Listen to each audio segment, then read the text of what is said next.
استثنا اس کا 31واں باب اور اس کی پہلی آیت سے 15ویں آیت تک۔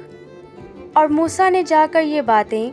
سب اسرائیلیوں کو سنائیں اور ان کو کہا کہ میں تو آج کے دن 120 برس کا ہوں، میں اب چل پھر نہیں سکتا، اور خداوند نے مجھ سے کہا ہے کہ تو اس یردن پار نہیں جائے گا، سو خداوند تیرا خدا ہی تیرے آگے آگے پار جائے گا، اور وہی ان قوموں کو تیرے آگے سے فنا کرے گا اور تو ان کا وارث ہوگا، اور جیسا خداوند نے کہا ہے یشوع تیرے آگے آگے پار جائے گا، اور خداوند ان سے وہی کرے گا جو اس نے اموریوں کے بادشاہ سیون اور اوج اور ان کے ملک سے کیا کہ ان کو فنا کر ڈالا، اور خداوند ان کو تم سے شکست دلائے گا، اور تم ان سے ان سب حکموں کے مطابق پیش آنا جو میں نے تم کو دیے ہیں۔ تو مضبوط ہو جا اور حوصلہ رکھ، مت ڈر اور نہ ان سے خوف کھا، کیونکہ خداوند تیرا خدا خود ہی تیرے ساتھ جاتا ہے، وہ تجھ سے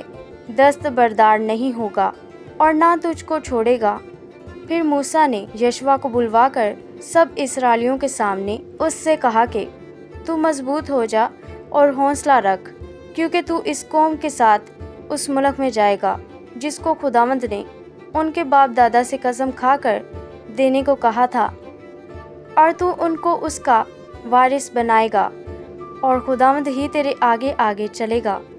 وہ تیرے ساتھ رہے گا، وہ تجھ سے نہ دست بردار ہوگا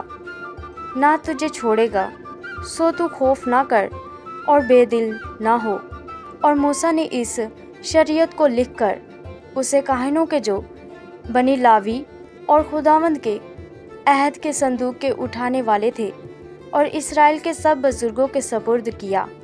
پھر موسیٰ نے ان کو یہ حکم دیا کہ ہر 7 برس کے آخر میں چھٹکارے کے سال کے معین وقت پر عید خیام میں جب سب اسرائیلی خداوند تیرے خدا کے حضور اس جگہ آ کر حاضر ہوں جسے وہ خود چنے گا،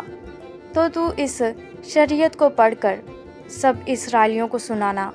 تو سب لوگوں کو یعنی مردوں اور عورتوں اور بچوں اور اپنی بستیوں کے مسافروں کو جمع کرنا، تاکہ وہ سنیں اور سیکھیں اور خداوند تمہارے خدا کا خوف مانیں اور اس شریعت کی سب باتوں پر احتیاط رکھ کر عمل کریں،